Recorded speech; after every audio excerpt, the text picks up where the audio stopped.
You can tell by the way she walks that she's my girl. You can tell by the way she talks, she rules the world. You can see in her eyes that no one is. За танд энэ өдрийн мэнд хүргэе. Баярлалаа энэ өдрийн мэнд хүргэе.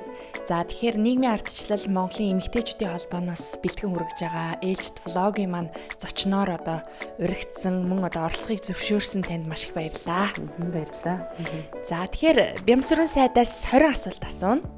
За хамгийн ихний асуулт бол та өдрийг хэрхэн эхлүүлдэг вэ гэсэн асуулт байна.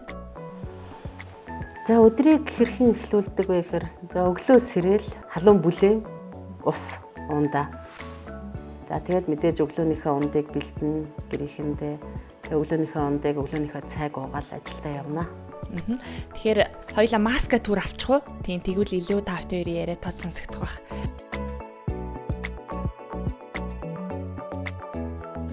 За маска. За түрүүндээ халуун бүлээн ус гэж хэллээ. Халуун бүлээн ус ер нь өглөө уух нь сайн уу? Манайхан энэ өглөө ер нь бол эмчнэр зөвлөдөг штеп. Өглөө заавал өлөө ходоодон дээр ус ууж вэ гэд. Энэ усаа хүүтнэр нь биш халуун бүлээн уух юм бол одоо бас ходоодны элчийг хадгалдаг те бас эрүүл мэндэд илүү тустай. Ходоодыг илүү сайн цэвэрлж өгдөг.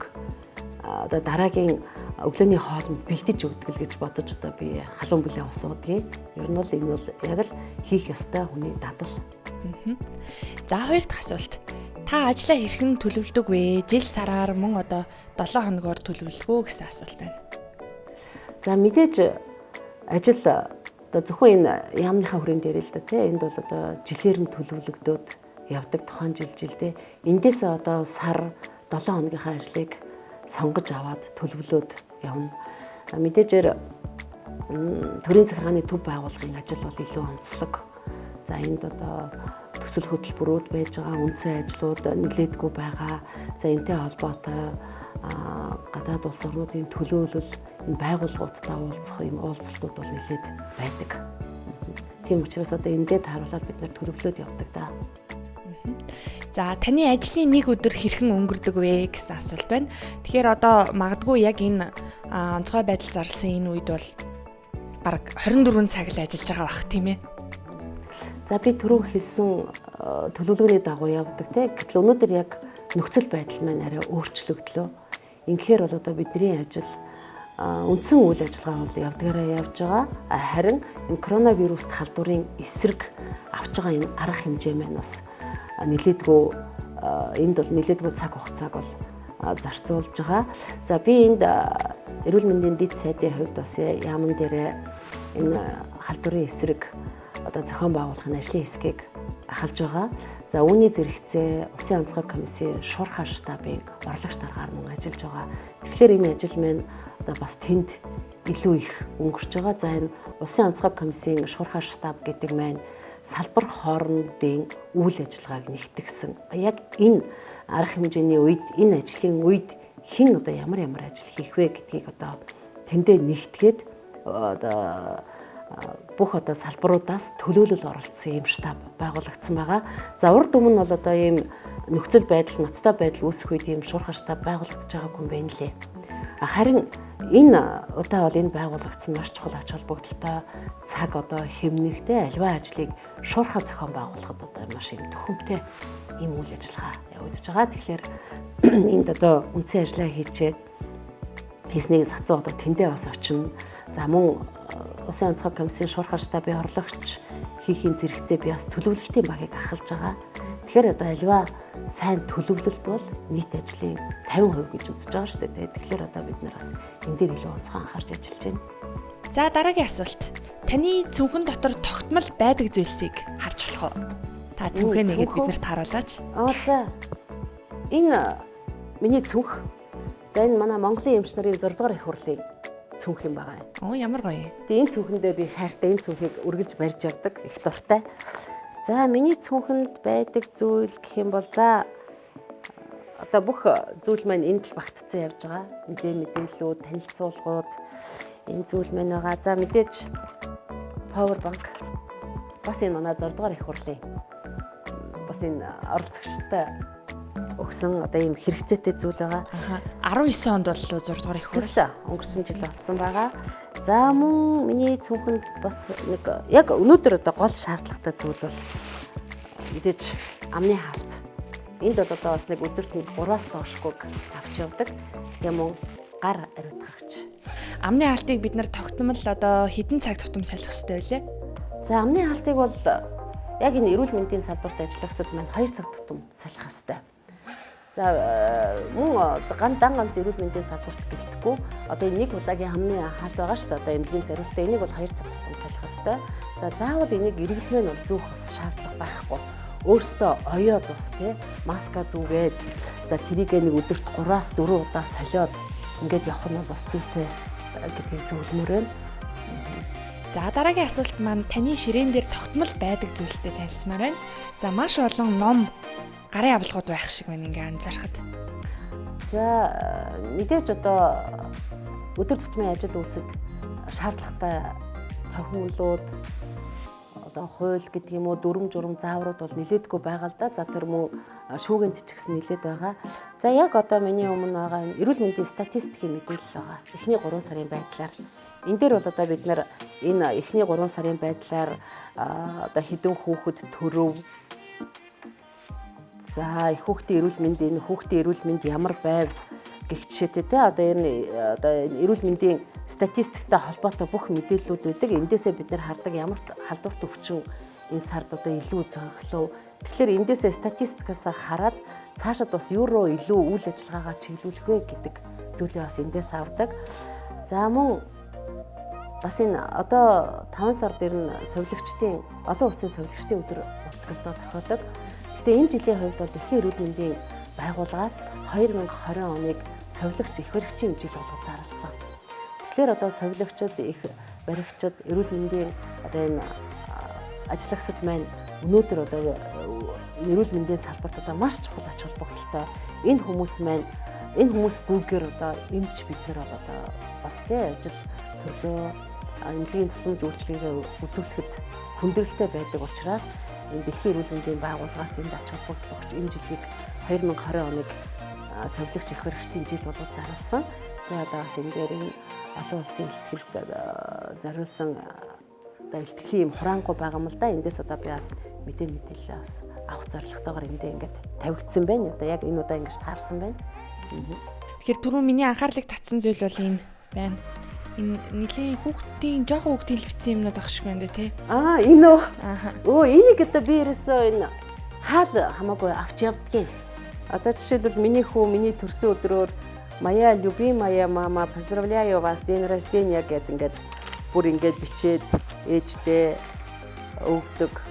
За ингээд дандаа миний хүүхдийн хийсэн зүйлүүд байгаа. Бүр өгжсэн юм та ингээд аваад явж идэв. Тий би одоо энийг ерөөсөө хаасайгүй л авч явдгийн. Ингээд аваад явж идэв. Ингээд одоо миний хүүгийн хийсэн одоо энэ дээр бас нэг юм зүйл байгаа. Энэ ингээд айгүй хөөрхөн. Ээжээ би танд их хайртай шүү гэдэг ингээд дандаа зүрх зорцсон. Энийг одоо ингээд хийжсэн бэ. Одоо энэ нэг 9-10 настай л байсан байгаа. Одоо ингээд бичиг үсэг сурцсан байгаа юм чинь те. Хүмүүс бас тухайн үед нэг он сараа тавьдгүй л байсан юм байна. Би ч бас энэ дээр нь ягааг үтээд энийг ингээд скотчтод би ингээд хадгалсан. Энэ бол одоо ингээд миний ширээн дээр хаач явсан ингээд надтай хамт явдаг ийм зүйл юм байгаамаа. За өстой гоё юм байна.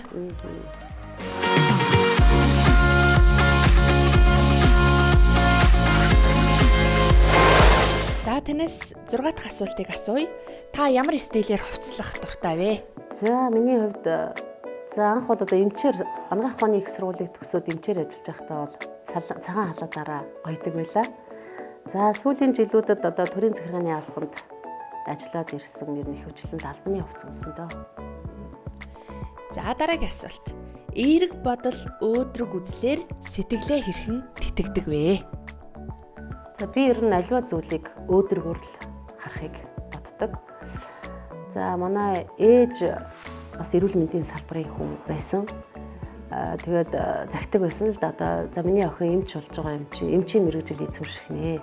Тэгэхээр эмчтэр хүн бол ер нь өвчин тий одоо ийм зүйл одоо ярьж орж ирдэг учраас тэр болгонд нь одоо эерэг хандаж тусалж дэмжиж яваарай л гэж загсан. Тийм ч учраас одоо би бас энэ аливаа зүйлийг өөдрөгөөр харж одоо хүнд бас сэтгэлийн дэм өгч явахыг боддог доо. За, таны хобби юу вэ? За миний хобби багада ер нь бол яг ширээний теннис тоглох дуртай. Спортын төрлөөс тийм ээ? Тэгээ спортын төрлөөс. За тэгээд цэцэг тарих нэг дуртай. Таны өрөөнд ороод ирсэн чинь тармил цэцгүүд аягүй олон байна. Тэгээ них гоё юм дулаахан уур амьсгал мэдрэгдсэн. Та өөрөө ер нь цэцгнүүдэд арчилж тарьдаг уу? Цэцгнүүдээ ер нь өөрөө арчилна, гэртээ нилээд цэцэгтэй. Ер нь цэцэг их сайхан ургадаг. За бас нэг зүйл би одоо ер нь энэ байгууллагын одоо логотой тэмдгнүүд цуглуулдаг. Одоо мэдээж бас аливаа ажил хашиж явхад энэ тэмдгийн ой болоод байгууллагууд ингээд ойдод зориулаад өөрийнхөө логотой тэмдэг гаргадаг штеп. Ер нь тэднийг л одоо цуглуулдаг. За дараагийн асуулт маань буюу 9 дахь асуулт болж байна. Өөрийгөө хэрхэн хөгжүүлдэг вэ? За мэдээж аливаа хүн өөрийгөө байнга хөгжүүлж явах ёстой.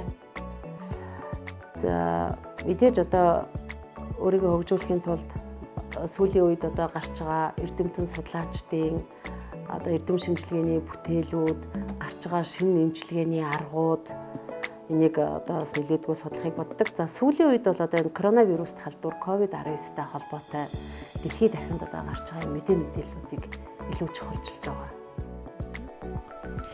За ажил амьдралын балансаа хэрхэн тэнцвэртэй барьдаг вэ? За энэ дээр мэдээж одоо хоногийн 24 цагийн 8 цагт нь ажлын байран дээр 8 цагт нь унтна, 8 цагт нь гэртээ зориулах ёстой. За бидний ажил ер нь одоо би энэ төрд ажиллаад ингээд явж байхад бол одоо эрт яг 8 цагтаа ажиллаад гэртээ эрт харж исэн зүйл бол байхгүй байдаг юм байлээ. Зөв нэг тохиолдол миний санаанаас гардгүй. Миний хүү бага байсан.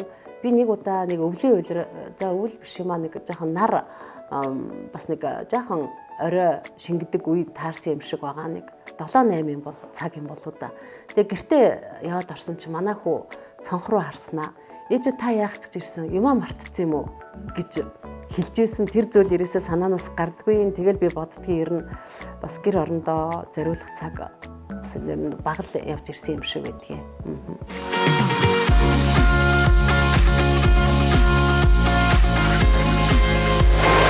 За хоёулаа влогоо үргэлжлүүлье. Тэгэхээр би танаас 11 дахь асуултыг асууя. Таны ажиллаараа, салбараараа, тэмээ ажиллаж байгаа салбараараа бахархдаг шалтгаан тань юу вэ? За би анх анагаах ухааны их сургуулийг төгсөөд өрхийн эрүүл мэндийн төвд өрхийн эмчээр ажилласан. Би бас энийгээрээ их бахархдаг. Яг энэ эрүүл мэндийн тусламж үйлчилгээ үзүүлдэг бас тэ анхаар шатны байгууллагад бас ажиллаж ижээ. За тухайн үед одоо миний ажиллаж байхад анх одоо төрсөн одоо тэр харьяалж байгаа газар одоо өрхөд маань төрсөн хүүхдүүд өнөөдөр бас том болцсон л явж байна л да. Одоо 30 шахацсан усууд явж байна гэсэн үг шүү дээ. За энийгээрээ би бахархдаг. За дараа нь мэргэжлийн албан байгууллагад бас нэлээдгүй олон жилийг үтсэн байна. Мэргэжлийн албан байгууллагаас хүн ардын сайн сайхны төлөө бас ингэж үйл ажиллагаа явуулдаг байгууллага. Тэгээд ер нь за мөн би бас хамгийн ихэнд хэлхийсэн баг л та энэ анагаахын сургуульд ороход бид нар асрагч хийдэг эмнэлэгт. Тэгээ одоо энэ бүх шат амжилтыг бас ингэж явж одоо энэ ажиллаж байгаадаа бахархдаг, энэ мэргэжлэрээ бол бахархдаг. За хамгийн сүүлд хийж бүтээсэн томоохон ажил одоо гэвэл та аль ажлаа нэрлэх вэ? За хамгийн сүүлд гэхээр за яг одоо өнөөгийн нөхцөл байдалтай холбоотой яриа энэ болцсохгүй гамшиг нийгмийн эрүүл мэндийн ноцтой байдлын үеийн салбар хоорондын одоо мэдээлэл солилцох хариу арга хэмжээний журам гэж батлагдсан байдаг шадар сайдын туршаалаар. Яг энэ журмыг боловсруулах ажлын хэсгийг би ахалсан байдгийг 2017 онд.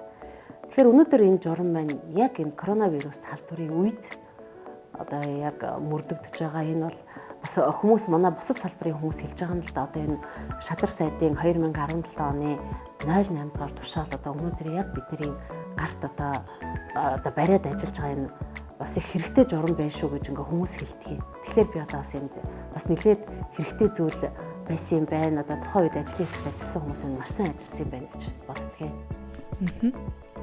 За үр дүнг нь хараад баярлсан буюу бүр тодруулбал сэтгэлд нь маш ихээр хөдөлсөн томоохон ажил гэвэл та бас юуг нэрлэх вэ?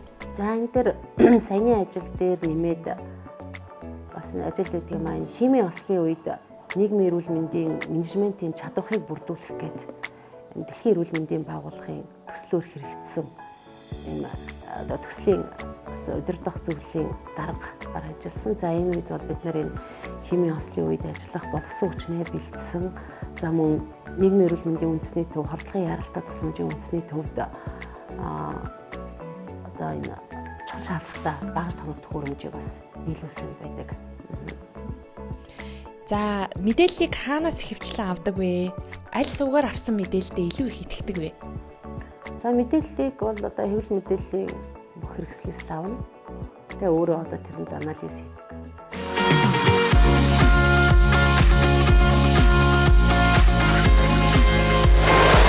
За дараагийн асуултыг асууя. Таны бодлоор эх оронч хүн гэж ямар хүнийг хэлэх вэ? За эх оронч хүн гэж эрхэлсэн ажлаа ямар ч шахалт шаардлагагүйгээр үнэнчээр хийж гүйцэтгэдэг хүнийг эх оронч хүн гэж бодож байна. За мөн одоо эх оронч хүн хариуцлагатай байх хэрэгтэй. Яг өнөө цаг үед энэ хариуцлага одоо бид бүхэнд шаардлагатай байна гэдгийг хэлье. Хүн болгон маска зөөе, хүн болгон гараа угаая, шаардлагагүй бол гадуур явахгүй бай, дархлаагаа дэмжээ. Энэ одоо өнөөдөр бол одоо эх оронч хүн гэж энийг л хэлнэ. Яагаад гэвэл нэг хүний эрх ашигаас олон нийтийн эрх ашиг цаашилбал улс орны аюулгүй байдал шалтгааллах учраас бас хариуцлагатай байя. За маш зөв уриалга байна. За дараагийн асуулт. За хүүхдийнхээ хүмүүжилд та юуг чухалчлан анхаардаг вэ? За хүүхдийн хүмүүжил гэхээр эхлээд хувь хүнийг л төлөвшүүлэх, эрүүл чирэг. Тэгээ дараагийн дугаарт нь боловсралтай, мэдээж боловсралтай байх. Ийм зүйлийг л чухалчилдаг да. За эцэг эхчүүдэд хандаж одоо хэлэхэд, зөвлөхөд та юуг илүү үр хүүхдийнхээ хүмүүжилд ирээдүйд одоо анхаараач гэж зөвлөмөр байна? За эцэг эхчүүдэд мэдээж өөрсдөө эрүүл байх хэрэгтэй. Тэгээ эрүүл эцэгнээс эрүүл хүүхэд төрнө. За мөн бие бэлдэр оюун санааны хувьд эрүүл тийм л хүнийг төлөвшүүлэх. Тэгээ төрүүлж өсгөж төлөвшүүлэх ёстой гэдэг зүйлийг л зөвлөмөр байна. За Монголын ирээдүйг та яаж харж төсөөлж байна вэ? Үүний төлөө өөрийнхөө зүгээс юу хийж байгаа вэ? За Монгол улсынхаа ирээдүйг би маш сайхнаар төсөөлж байгаа. Яа тэгвэл нийт хүн амын маань бараг 3/1 нь залуучууд, тэр дундаа 15 хүртэлх насны залуучууд байгаа. Хүүхдүүд байгаа. За энэ хүүхдүүд маань мэдээж эрүүл чирэг сайхан хүн болж төлөвшин боловсралтай хүн болно. Ингээд улсын орноо цаашид бол улам сайхан хөгжүүлнэ гэсэн энэ ирээдүйг би одоо харж байна. За ингээ 19 дахь асуулт руугаа хоёлаа орж байна.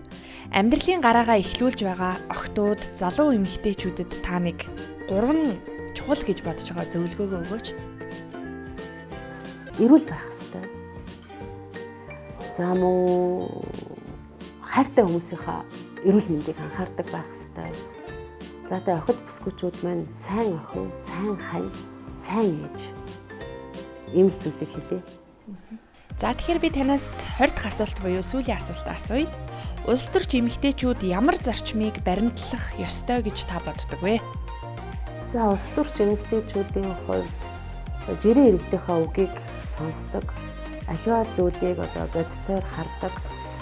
За мөн дийлэнх олонхын эрх ашигт нийцсэн шийдвэр гаргадаг ийм зарчимтай байх ёстой гэж бодож байна. За тэгэхээр танаас зүгээр нэмээд би өөрөө сонирхоод асуумаар санагдлаа. За улс их орн маш хүнд магадгүй бүр таны түрүүн хэлсэнчлэн юм хариуцлагатай цаг үед бид бүхэн одоо монголчууд манд тулаад байна.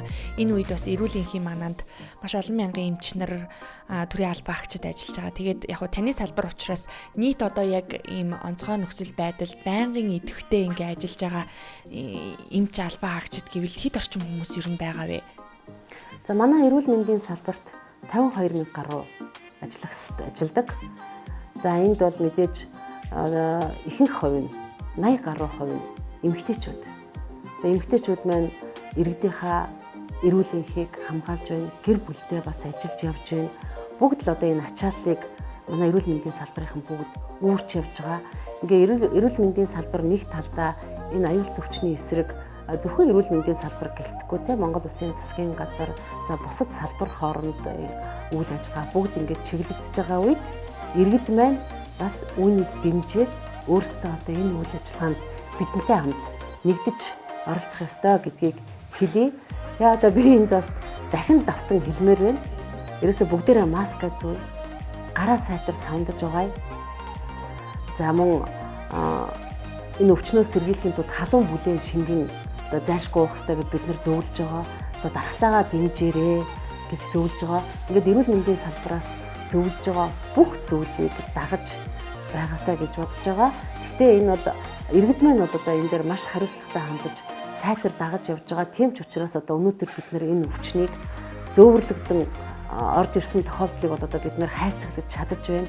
Энэ дээр иргэд маань бидэнтэй байнга одоо хамт байгаад бас талархлаа илэрхийлье.